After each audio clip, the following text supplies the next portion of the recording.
Hello everybody, welcome to our short session looking at how to recruit new governors whilst thinking about succession planning. My name's Emma Harris and I'm Head of Governor Recruitment at Governors for Schools, and I'm also joined by Pam Dunham, who's Head of Governor Services at Stockport Local Authority, who'll be sharing her insights on appointing chairs. Hi Pam. Good morning. Thank you very much for joining us today. It's good to have you with us. So just to get us started, at Governors Schools, we help schools fill thousands of board vacancies each year, and as someone who works directly with schools, I know we get plenty of calls where someone is really urgently seeking a new chair, and obviously that is quite a challenge. What we really need to do is think about future chairs with every new governor that we appoint, to make sure that your board is really in the best possible shape for when a vacancy does become available. We know that in the governance handbook, it outlines that you need to appoint a chair to the role who is not just willing, but able to take on the task. And there are a few things that can be done to make sure that your board's in the best position when that vacancy arises, or when it's coming to the end of that chair's term of office. So these include planning ahead, so don't wait to the end of the term of office for your chair to have discussions with them to see whether they're looking to continue or whether you're going to have a new vacancy to fill, and to try and get some choice in there as well. So the more advance warning that everyone can have, the better. Assessing the responsibilities of the chair. So if you're recruiting for a new chair, it's important to make sure the role is really appealing rather than burdensome. We know it is more of a time commitment, but are the requirements of the chair still realistic, and can other options be put in place to perhaps try and lighten that load and make it a more appealing proposition? Thinking about the experience that you need on the board and you need in a chair, the ability to chair can come from experience outside of governance, and with support, a new governor could take on the role of chair. With any new recruit, you need to consider that they might be a future chair, so what skills would be useful in the future? And that brings me on to support and forward planning for all of your new governors. So do the governors understand what the structure is of the board, how they might be able to build their experience so they could consider a chair role in the future? So we're going to go into each of these in a little bit more detail, and also hear Pam's insights too, which would be really helpful. So if we start off by looking at the term of office for your chair, it should be a fairly regular activity to appoint or to reappoint your chair. So we know that the NGA recommend a year as a term of office and not significantly longer. The ideal situation is to have a number of board members willing and able to take on the role of chair when it becomes available. I understand very much that that isn't always, and perhaps not even often, the case, but the more we can make the role of chair both appealing and doable, the more likely it is that the next time you do need to appoint a chair, there'll be more than one person interested in it. As a board, you need to have a really clear understanding of the long-term aspirations of your chair, your vice chair and your committee chairs. So would they want to be reappointed? Would your vice chair, for example, be looking in the future to move into a chair role? And the same with your committee chairs. If so, you might want to be thinking about appointing to fill their gap. So it's worth thinking about all of this and when those conversations are going to take place to really get to grips with the future plans of your existing board. So for example, does your school improvement plan include these conversations, and what are the aspirations of your existing members of the board? Pam, have you got any advice about how you can kind of build this succession planning into your strategic planning as a board? Yes, I think if you have your school development plan, your strategic plan for the next few years, you'll have to think about how the governing board is going to work and develop and support those outcomes that you're looking for. For me, the biggest thing is governor confidence, and that comes from training and development and having good advice. You know, we do have new governors who, for one reason or another, end up as chair in a much earlier stage than they'd perhaps want to, and they do extremely well, because it's not just do I know about governance, it's all those other skills that people have: empathy, listening skills. Be willing to go out into the community, perhaps speak to schools. It's lots of other things around it. It's not simply, I don't know enough about governance to be a chair. Yeah, absolutely. Thanks, Pam. So just to move on to assessing the responsibilities of the chair, well, as I said before, we know that the role of chair is more of a commitment and it is more work, and that might be quite off-putting to existing governors or new governors. It might look quite overwhelming. So it's important to really make clear the expectations of the role of chair, but also when you are looking to appoint or reappoint, it's a really good opportunity to consider perhaps how those responsibilities could be shared across the rest of the board. So what commitments could the vice chair or other committee chairs take on? What are your link governors doing? How could they help kind of ease some of that burden? And also looking at what support would be available to the chair. So is there another chair that could be mentoring them to kind of help ease that burden a little bit? Is there local authority or multi-academy trust support networks that are in place? So going back to the advice from the NGA, think about how long is the term of office of the chair as well. We already know that, you know, a 4-year governor term of office is a massive commitment. Someone might be looking for a 1-year commitment to do chair, and that would be it, and that's fine, but you can build that all into your planning. Also think about, would a co-chairing situation work for your school? Maybe it wouldn't, but it's definitely worth having those conversations with the rest of the board. Pam, have you got any experience of how a board has kind of changed the chair role to make it more accessible to other people? Yes, definitely. One of the first thing that I would say to anybody considering taking the chair is you don't have to do the role in the way that it's been done before. Everybody chairs personally, and so if you're looking at a chair that perhaps has been in school every week because they live very closely and they have long and regular meetings with the head teacher, is that your model? You know, you may not have the capacity, you may not have the time, and you may want to actually redesign the way chairing looks. So I think governors need to, generally when governors look at the chair role, they look at their existing chair. And what I think would be more helpful is to have an effective support structure within the board. So your vice chair role isn't simply shadow support who is elected on the proviso that the chair doesn't get ill or miss a meeting. You know, if that vice chair role is a genuinely supporting and developing role, that will make the chair's life easier.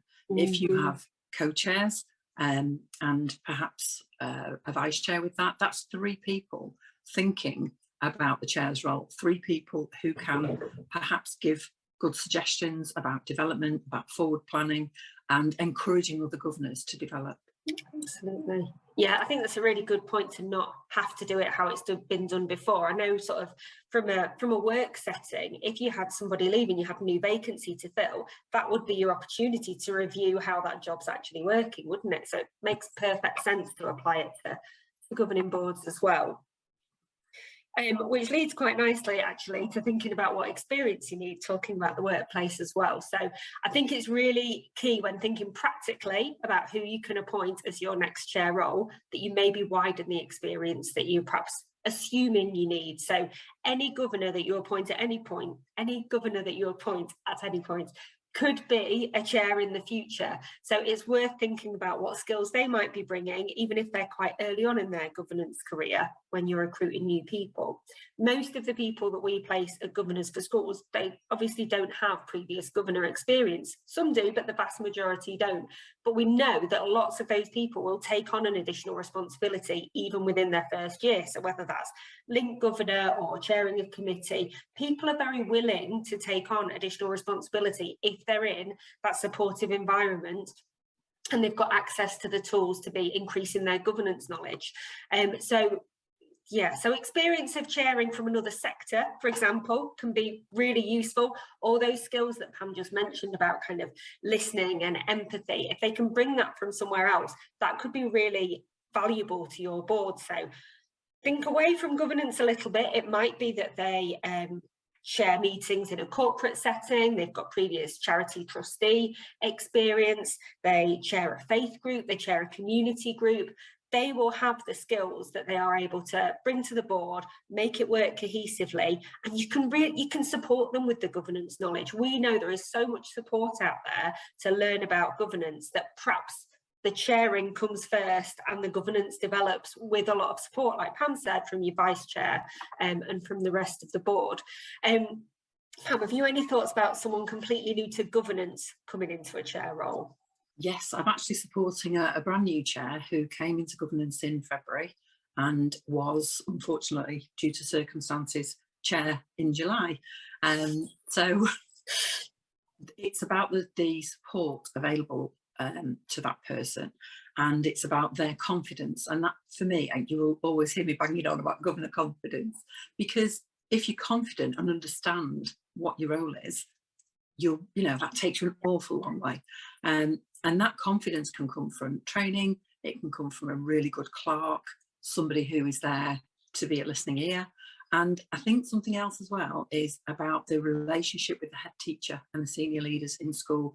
There needs to be a clarity about what the expectations are, and from both sides. Yeah. And I think you can certainly come into governance and be chair, and because you've got that scaffolding around you, keeping you on track with statutory and timings and that kind of thing. It is very much about developing those relationships you need on the board. Yeah, absolutely. And like you say, it's the relationships. So if they're good at building relationships in another setting, that's going to give them, a really good head start. And also, I think it can be really refreshing for a governing board to have somebody who perhaps hasn't always done it a certain way, and they will naturally bring some new ideas from their kind of outside expertise. So we move on to support and forward planning for governors. Something to consider is when a new governor starts, do they have the opportunity to fully understand what progression looks like on the board? And it's about making sure that you're really nurturing any new governors right from the get-go. So if they'd be interested in a chair role or in a vice chair role in the future, do they know who to have a conversation with about that? How will they know how to get prepared for when one of those roles becomes available?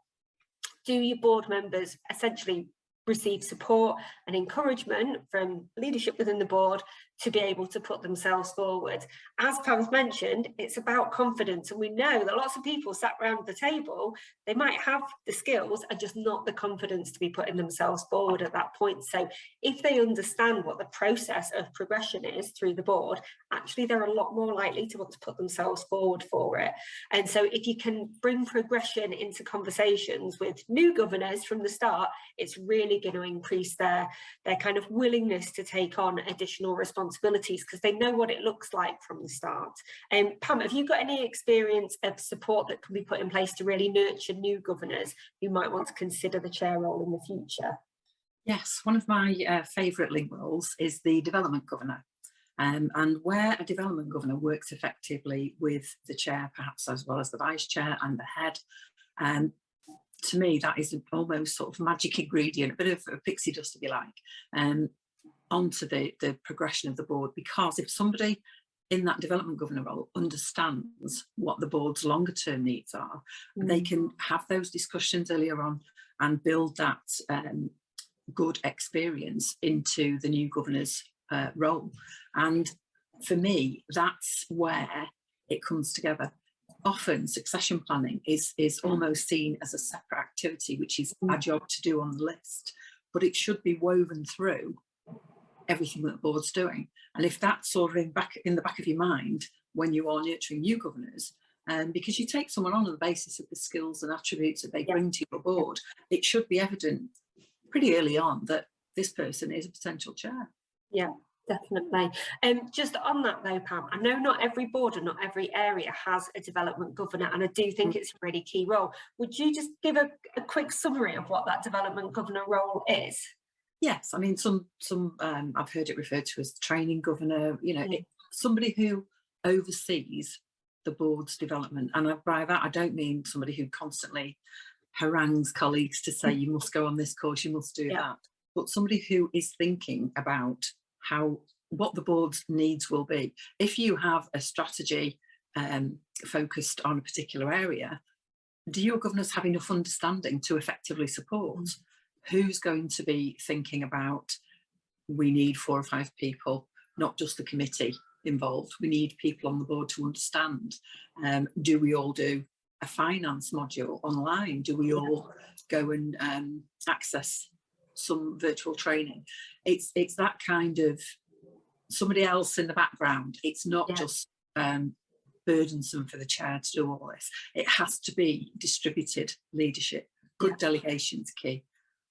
Absolutely, and I know that was a bit of a kind of a sidetrack on it, but I do think that is key to making sure that your succession planning is embedded in your planning, because you've got someone as a development or a training link governor who's able to see the board from a different perspective and see where you've maybe got leaders rising or people with aspirations, and be able to kind of weave that all in together so that you've got a strong future planning document ready to push the progress of the board, really. Brilliant. Thank you for that, Pam. Thank you very much. So, steps to recruiting with governors for schools. Some of you might have used our service before, some of you might not, but hopefully it's a very easy and logical process. So you would go to our website, register your vacancy. When you register that vacancy, you can tell us that you're looking for a chair, and that just helps us look at our maps, look at our potential chair volunteers, and start to think about who might best fill that role for you.